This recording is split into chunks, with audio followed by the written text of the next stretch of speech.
नमस्कार, आपनो उत्तराखंड में आपका स्वागत है और मैं हूं आपके साथ लोकेश जगवानी। अगर आपको या आपके परिवार में कोरोना वायरस के लक्षण दिखते हैं तो आप इसे नजरअंदाज ना करें और तुरंत कोरोना वायरस का टेस्ट कराएं, क्योंकि यह देखने में आया कि देश में कोविड-19 से मरने वालों का जो आंकड़ा बढ़ रहा है उसकी एक वजह यह भी है कि कई लोग सही वक्त पर टेस्ट नहीं करवाते और इलाज नहीं करवाते और इसे नजरअंदाज करते हैं।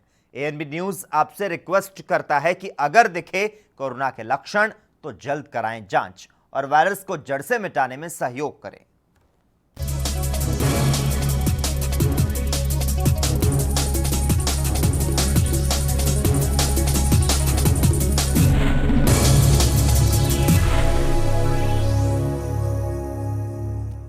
मुख्यमंत्री त्रिवेंद्र सिंह रावत ने मुख्यमंत्री आवास में चमोली के ग्रामीण क्षेत्रों में सामाजिक आर्थिक विकास को सही करने और पलायन को कम करने के लिए ग्राम्य विकास एवं पलायन आयोग की ओर से तैयार रिपोर्ट का विमोचन किया। मुख्यमंत्री ने कहा कि पलायन आयोग की ओर से कई जिलों की सामाजिक आर्थिक परिस्थितियों के अध्ययन के साथ ही संबंधित जिलों से हुए पलायन, जनसंख्या, शैक्षिक स्थिति, स्वरोजगार और रोजगार की स्थितियों का अध्ययन कर अपनी रिपोर्ट तैयार की गई है। जनपदों में इस प्रकार के अध्ययन से आधारभूत सुविधाओं के विकास और पलायन रोकने के अलावा स्वरोजगार के अधिक अवसर उपलब्ध कराने में मदद मिलेगी।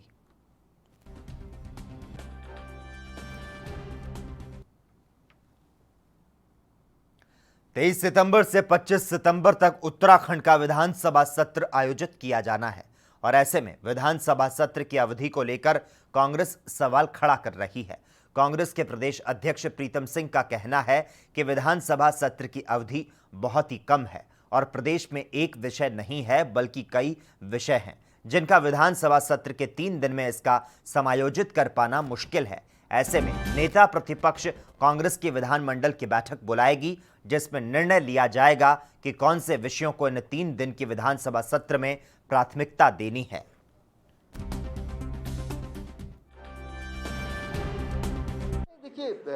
मानसून सत्र जब भी विधानसभा अध्यक्ष आउट करेंगे, जहां भी करेंगे, कांग्रेस वहां जाकर के जनहित के जो मुद्दे हैं उनको उठाने का काम करेगी। सरकार ने जो सत्र आहूत किया है और जो इसकी अवधि है वो बहुत कम अवधि है। प्रदेश के अंदर एक विषय नहीं है, इतने विषय हैं कि 3 दिनों में उसका समायोजन कर पाना बड़ा कठिन है। नेता प्रतिपक्ष कांग्रेस विधानमंडल दल की बैठक बुलाएंगे। उस बैठक में कांग्रेस के विधायक जो है इस बात का निर्णय लेने का काम करेंगे कि इन 3 दिन की अवधि में किन किन विषयों को जो है प्राथमिकता के आधार पर उठाने का काम करें। तो ये विधानमंडल दल की बैठक में तय होगा। पूर्व मुख्यमंत्री हरीश रावत ने पिथौरागढ़ जिले के आपदा प्रभावित क्षेत्रों का दौरा किया। दौरे के बाद उन्होंने नैनीताल में कहा कि वो आपदा प्रभावित क्षेत्रों के जन नेताओं के साथ सीएम से मिलकर आपदा से बचाव के लिए एक एक्सपर्ट कमेटी बनाने की मांग करेंगे। हरीश रावत ने इसके अलावा जिला विकास प्राधिकरण को गरीबों के लिए नुकसानदायक और सरकारी अमले के लिए अवैध आय का साधन बताया। उन्होंने राज्य सरकार से ये भी पूछा कि क्या सरकार धीरे धीरे पंचायती सिस्टम को खत्म कर रही है। प्राधिकरण है ये उत्तराखंड के जो नियोजित विकास है उसके लिए एक नासूर हो गया है और ये कैंसर के रूप में डेवलप हो, भ्रष्टाचार के कैंसर के रूप में डेवलप हो, उससे पहले इन प्राधिकरण के अस्तित्व के विषय में एक बार फिर से सोचने की आवश्यकता है। और मैं बहुत ताज्जुब में हूँ कि शहरी व्यवस्था रेगुलेट होने के बजाय ये छोटे मोटे जो निर्माण करने वाले लोग हैं, घर बना रहा है, कोई दरवाज़ा बना रहा है, कोई एकाध कमरा बना रहा है, ये उनके गले का फंदा मात्र बन करके रह गया है और उनसे लूट का माध्यम बन रहा है, जो चिंताजनक है। मसूरी में भारी बारिश के चलते देहरादून मसूरी मार्ग पर पानी मोड़ के पास सड़क सुधारीकरण का कार्य लोक निर्माण विभाग की ओर से शुरू नहीं कराया गया। आज भी मसूरी देहरादून मार्ग पर यातायात सुचारू रूप से चलता रहा। हालांकि इस मार्ग पर भारी वाहनों की आवाजाही पर पूरी तरह से प्रतिबंध लगाया गया है। इस सड़क पर केवल 2 पहिया और 4 पहिया वाहनों की आवाजाही को छूट दी गई है। आपको बता दें, मसूरी समेत आसपास के क्षेत्रों में लगातार हो रही भारी बारिश के चलते सोमवार को मसूरी देहरादून मार्ग पर पानी मोड़ के पास सड़क का आधा हिस्सा ढह जाने के बाद इस मार्ग पर भारी वाहनों की आवाजाही पर पूर्ण रूप से प्रतिबंध लगा दिया गया था। तो वहीं सोमवार से लेकर शुक्रवार तक लगातार हो रही बारिश के चलते लोक निर्माण विभाग ने सड़क मरम्मत का काम शुरू नहीं कराया। पीडब्ल्यूडी के पुष्पेंद्र कुमार का कहना है कि काम शुरू कर दिया गया है। कटिंग का काम रविवार रात्रि या सोमवार सुबह से शुरू कराया जाएगा। काम ऐसे हमने शुरू कर दिया है अभी, लेकिन अभी बरसात के चक्कर में 3-4 दिन बारिश होने से काम थोड़ा अभी धीमे हो गया है। काम नहीं हो पा रहा है यहाँ पे। अभी फिर 15 अगस्त है, उसके बाद ही हम काम स्टार्ट कर लेंगे इसमें। वैसे लेबर हमारी चालू हो गई है, काम करने के लिए स्टार्ट हो गया। सर बारिश के कारण से डिले हुआ है काम? हाँ, बारिश के कारण 3-4 दिन डिले हुआ है। तो कब तक अनुमान है सर ये पूरा काम हो जाएगा? ये 10 से 15 दिन में हम पूरा कर देंगे इसको। तो बाकी यहाँ पे कटिंग करके हम थोड़ा इसको रोड चौड़ी कर देंगे अभी 2-3 दिन में। जैसे आपका अभी काम चलेगा तो पूर्ण रूप से रोड बंद रहेगी या इसमें सुचारू रूप से काम चलता रहेगा और हम लोगों को आने भी दिया जाएगा? नहीं, सुचारू रूप से रोड चालू रहेगी, वाहन चलते रहेंगे हमारे। हम नीचे अपने काम स्टार्ट रहेगा हमारा। उत्तराखंड में पिछले कई दिनों से लगातार हो रही बारिश का असर हर जिले में देखने को मिल रहा है। भारी बारिश के चलते एक और जहां कई जगहों पर बादल फटने और भूस्खलन जैसी खबरें सामने आ रही है, तो वहीं कई शहरों में जलभराव और बाढ़ की स्थिति पैदा हो गई। इसमें से एक पिथौरागढ़ जिला है, जहां पर देर रात से लगातार हो रही बारिश के चलते जमीन धंसने लगी है। क्षेत्र में लगातार हो रही बारिश के कारण आम जनजीवन अस्त व्यस्त हो गया। तो वहीं जनपद के धारचूला में बारिश का कहर जारी है। बारिश से गांव में जमीन धंसने से मकान जमींदोज हो गए। धारचूला में एक मकान भारी बरसात के चलते जमींदोज हो गया। आपको बता दें, आसमानी आफत का सबसे ज्यादा असर जिले के किसी शहर में हुआ है तो वो धारचूला मुनस्यारी है।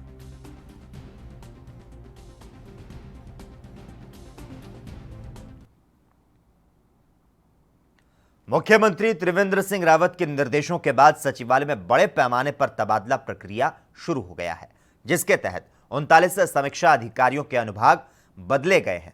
और इसके तहत सिंचाई विभाग 1 में समीक्षा अधिकारी प्रवीण सिंह को रेशम अनुभाग 2 में तैनाती दी गई और इसी तरह से उद्यान और रेशम अनुभाग 2 में समीक्षा अधिकारी को सिंचाई विभाग 1 में जिम्मा सौंपा गया है।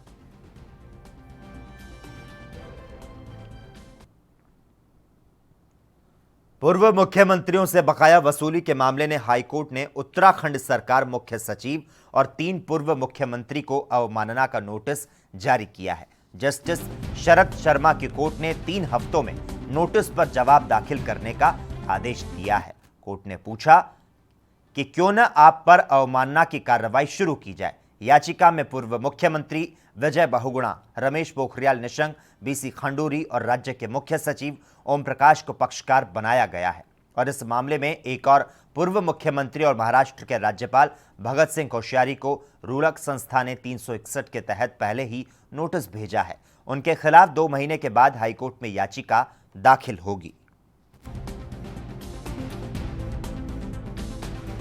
रैली के देहरादून की तरफ से हमने कंटेम्प्ट पिटिशंस फाइल की हैं, in which one of the respondent is Chief Secretary of the state. Other respondents are 3 ex-chief ministers, and one of the ex-chief ministers is presently Governor of Maharashtra. So we have given him a notice under Article 361. As soon as time period is over, we'll file a petition against him also. Court ने इस matter में expressly observe किया है that it's a very serious issue. All are public luminaries. They should have paid the money. और अगर ऐसा नहीं हुआ है तो court has given them 3 weeks time to show cause that why the charges may not be framed against them. So after 3 weeks इस matter को court ने फर्दर हियरिंग के लिए पोस्ट किया है। ऋषिकेश में कांग्रेस कार्यकर्ताओं ने कोतवाली में ज्ञापन देकर बीजेपी प्रवक्ता संबित पात्रा की वजह से राजीव त्यागी की मौत होने का आरोप लगाया है। कांग्रेस कार्यकर्ता भड़क गए हैं। मामले में कार्यकर्ताओं ने बीजेपी प्रवक्ता के खिलाफ मुकदमा दर्ज करने की मांग को लेकर एक ज्ञापन भी कोतवाली पुलिस को सौंपा है। और इसी के साथ कार्यकर्ताओं ने हिंदू मुस्लिम को लेकर होने वाली बयानबाजी पर भी रोक लगाने की मांग सरकार से की है।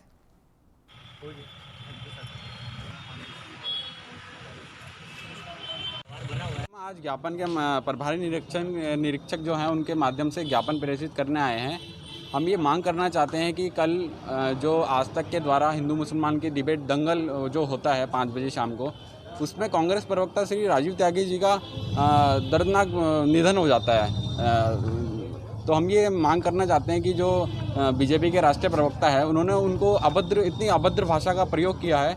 तो हम निरीक्षक आपसे यही निवेदन करना चाहते हैं कि उनके खिलाफ केस दर्ज हो और हमें और उनके परिवार को न्याय मिल सके, ताकि जो हमारे कांग्रेस प्रवक्ता आने वाले हैं, और चाहे वो कोई भी हो, कांग्रेस का ही नहीं कि चाहे वो कोई भी, उनको न्याय मिल सके। और हम मांग ये भी करना चाहते हैं कि जो ये हिंदू मुसलमान की डिबेट है वो नहीं होनी चाहिए। राष्ट्रीय बजरंग दल के कार्यकर्ताओं ने डॉक्टर राजीव महाजन के नेतृत्व में गदरपुर स्थित कार्यालय में अखंड भारत दिवस कार्यक्रम मनाया और इस दौरान कार्यकर्ताओं को संबोधित करते हुए अंतर्राष्ट्रीय हिंदू परिषद के प्रदेश अध्यक्ष डॉक्टर राजीव महाजन ने कहा कि 1000 वर्ष पूर्व तक भारत अखंड था। तब भारत सोने की चिड़िया कहलाता था और भारत को विश्व गुरु का स्थान प्राप्त था, लेकिन आपसी फूट और मुगल आक्रमणकारियों के कारण भारत देश विभाजित होता चला गया।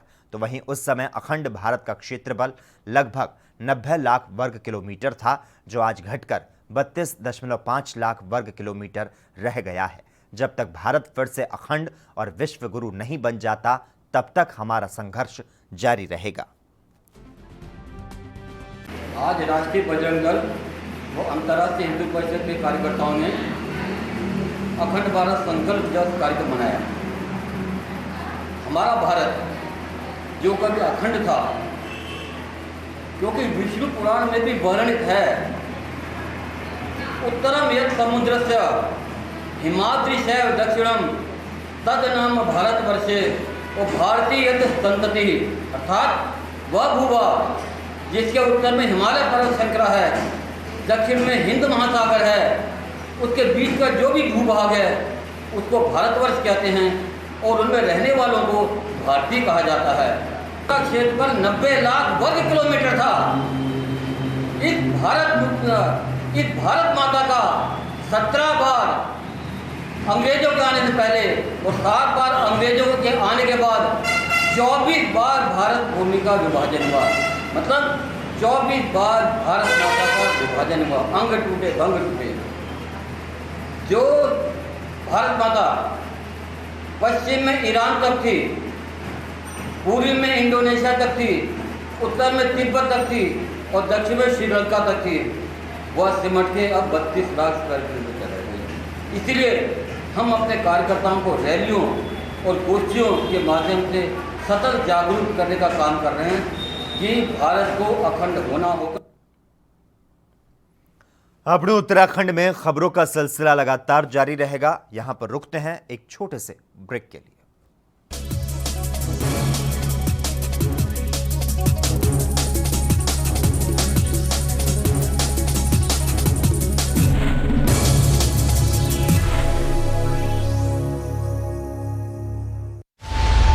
हम बात करेंगे मां भारती के उस बेटे से जिसे जिंदा शहीद भी कहा जाता है। AIAFTF के अध्यक्ष MS बिट्टा से।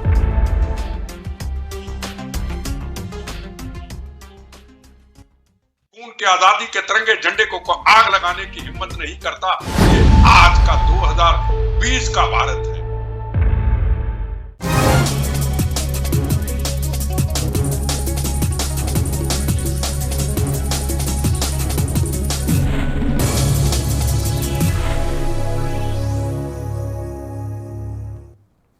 ब्रेक के बाद अपने उत्तराखंड में एक बार फिर से आपका स्वागत है। रुड़की के लंढोरा में विद्युत विभाग को लंबे समय से बिजली चोरी की सूचनाएं मिल रही थी, जिसको लेकर देहरादून से विजिलेंस की टीम ने क्षेत्र में स्थानीय विद्युत विभाग के अधिकारियों के साथ मिलकर बड़ी कार्रवाई की। कई लोगों पर बिजली चोरी के आरोप में कार्रवाई की गई और साथ ही बकायेदारों के विद्युत कनेक्शन काटे गए। तो वहीं इस पूरे मामले पर जानकारी देते हुए ऊर्जा निगम के अधीक्षण अभियंता शेखर चंद्र त्रिपाठी ने ये बताया कि लंढोरा क्षेत्र में पिछले 1 हफ्ते से लगातार ये अभियान चलाया जा रहा है और आज लंढोरा क्षेत्र में तकरीबन 15 लोगों पर विद्युत चोरी का मुकदमा दर्ज कराया गया है।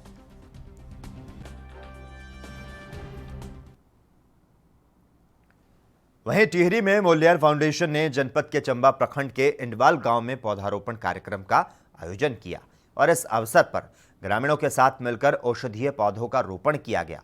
मोलियार फाउंडेशन के अध्यक्ष डॉक्टर रविंद्र स्नेही ने बताया कि श्रावण मास के उपलक्ष्य में पौधारोपण का आयोजन किया गया, जिसमें वन विभाग के सहयोग से इंडवाल गांव में औषधीय पौधे रोपे गए।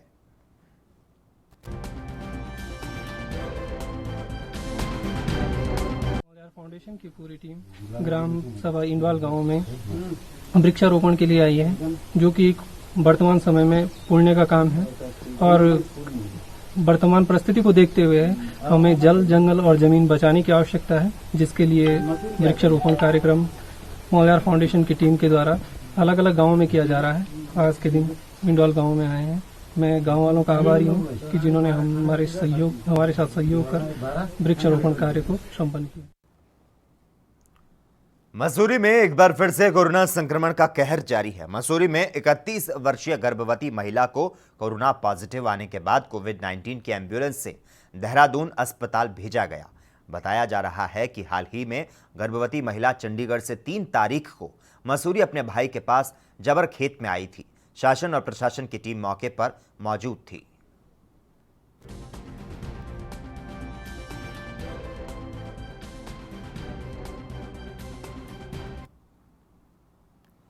हाईकोर्ट के सख्त आदेश हैं कि कोई भी गड्ढा 12 घंटे से अधिक खोदकर छोड़ा नहीं जा सकता, लेकिन बहुत सी कंपनी इस बात को दरकिनार कर सभी मानकों का उल्लंघन करती रहती है, जिसका खामियाजा आम जनता को भुगतना पड़ता है। आपको बता दें, रुड़की में भी गंगनहर किनारे वाली रोड पर तकरीबन 20 दिनों से गैस पाइपलाइन डालने वाली कंपनी ने काफी बड़े बड़े गड्ढे खोद रखे हैं और उनके आसपास कोई निशानदेही नहीं है, जिसको लेकर बड़ा खतरा बना हुआ था। आखिरकार कल देर रात एक बड़ी घटना घट गई, जिसमें एक युवक बाल बाल बच गया। सड़क पर अंधेरा होने के कारण एक युवक बाइक सहित गहरे गड्ढे में गिर गया, जिसके बाद युवक गंभीर रूप से घायल हो गया। युवक की चीख पुकार को सुनकर आसपास के लोग वहां पर पहुंचे और उन्होंने बामुश्किल युवक को और उसकी बाइक को गहरे गड्ढे से निकाला।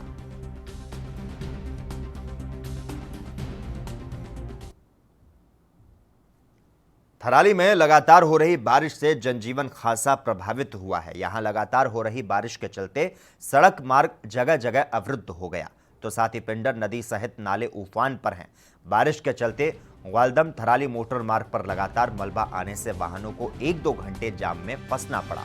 बीआरओ के द्वारा जेसीबी मशीन से मलबा हटाने का काम किया जा रहा है और इसके अलावा जगह जगह भूस्खलन होने से सड़कें टूटने लगी है और आवाजाही करने वालों राहगीरों को जान हथेली में रखकर आवाजाही करनी पड़ रही है।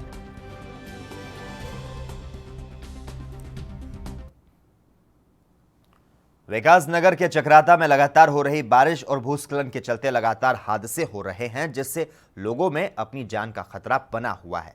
तो वहीं दूसरी ओर हरिपुर कोटी और जजरेट मार्ग मलबा आने से बंद पड़ा है। प्रशासन की ओर से अभी तक मार्ग खोलने की कोई व्यवस्था नहीं की गई है।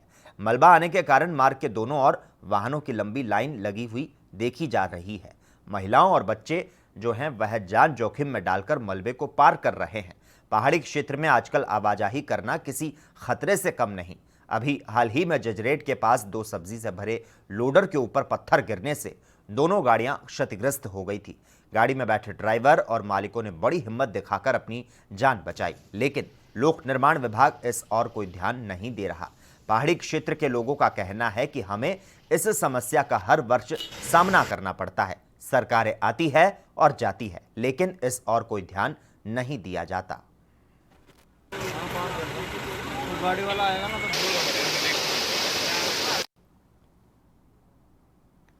पहाड़ों में हो रही लगातार मूसलाधार बारिश के कारण लोगों का जनजीवन अस्त व्यस्त हो गया। कल रात हुई भारी बारिश से हेलंग उर्गम घाटी मोटर मार्ग पूरी तरह से क्षतिग्रस्त हो गया, जिससे उर्गम घाटी की यातायात व्यवस्था चरमरा गई। लगातार हो रही बारिश से उर्गम ग्राम पंचायत के दर्जन भर घर जो है वह खतरे की जद में आ गए। उर्गम घाटी में उपजाऊ जमीन समेत फसलें बर्बाद हो गई। लोगों के घरों में पानी घुसने से ग्रामीणों का जीवन प्रभावित हो रहा है।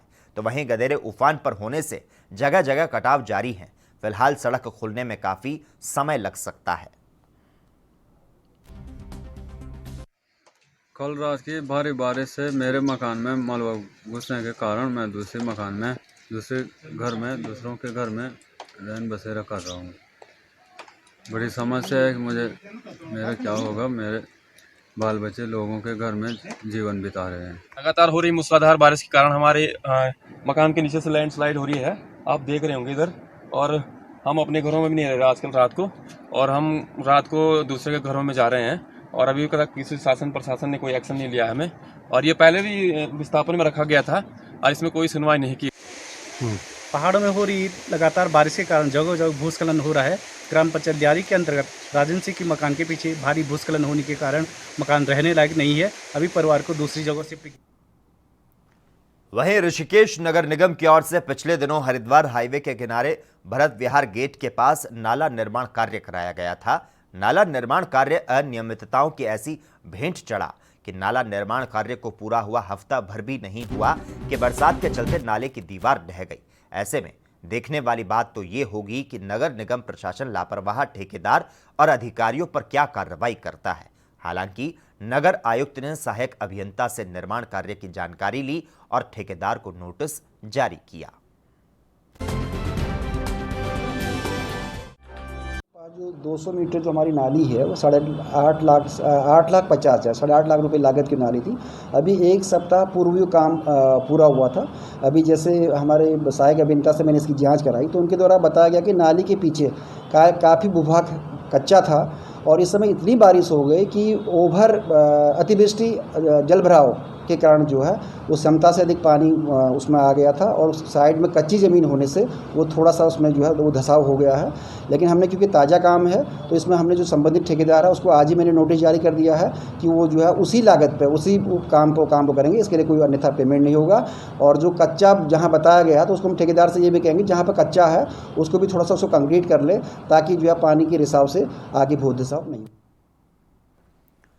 वहीं टिहरी जिले के चंबा ब्लॉक के ग्राम पंचायत बड़ा सियूटा में लोक निर्माण विभाग द्वारा बनाया गया पुश्ता बारिश के कारण टूट चुका है, जिसके कारण लोगों को आवागमन में दिक्कतों का सामना करना पड़ रहा है। तो वहीं अब ग्रामीणों ने पुश्ता टूटने को लेकर आक्रोश जताया। ग्रामीणों ने कहा कि लोक निर्माण विभाग ने यह पुश्ता अभी कुछ समय पहले ही बनवाया था, जो कि पहली बारिश में ही टूट गया है।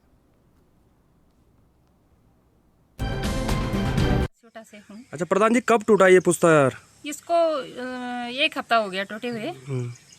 अरे हमारे मेन रोड पे है जहाँ से हमारी रोड स्टार्ट हो रही है ग्राम बड़ा सियूटा की, और हमारे लिए आवागमन में बहुत ही ज़्यादा परेशानी हो रही है। अरे मैं प्रशासन से कहना चाहूँगी कि वो जल्दी से जल्दी हमारी रोड का वो करे, निस्तारण करे। इस पे कितना पैसा लगा होगा आप लोग भी समझ सकते हैं कि कितने लाखों रुपए खर्च हुए होंगे इस पुश्ते पे। तो ये सरासर आप देख सकते हैं कि प्रशासन की लापरवाही है। इसको टूटे हुए 5-7 दिन हो गए हैं। ये विभाग की लापरवाही है। आवागमन में यहाँ पे परेशानी हो रही है। PWD को हमने फ़ोन कर दिया है कि ये पुश्ता ढह गया। इसको अभी लगे हुए साल भर भी नहीं हुआ है, इसलिए हम प्रशासन से मांग करते हैं कि ये पुश्ता जल्दी लगाया जाए। तो बारिश से यह पुश्ता जो है वह टूटा है। आपको बता दें ऋषिकेश नगर निगम की ओर से पिछले दिनों हरिद्वार हाईवे के किनारे भरत विहार गेट के पास नाला निर्माण कार्य कराया गया।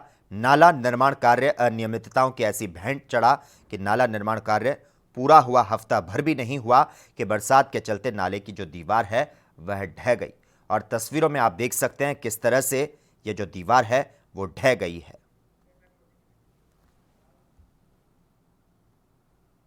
और इसी के साथ ही आप लोग उत्तराखंड में इतना ही, लेकिन देश और दुनिया के तमाम अहम खबरों के लिए लगातार आप जुड़े रहिए और देखते रहिए ANB न्यूज़।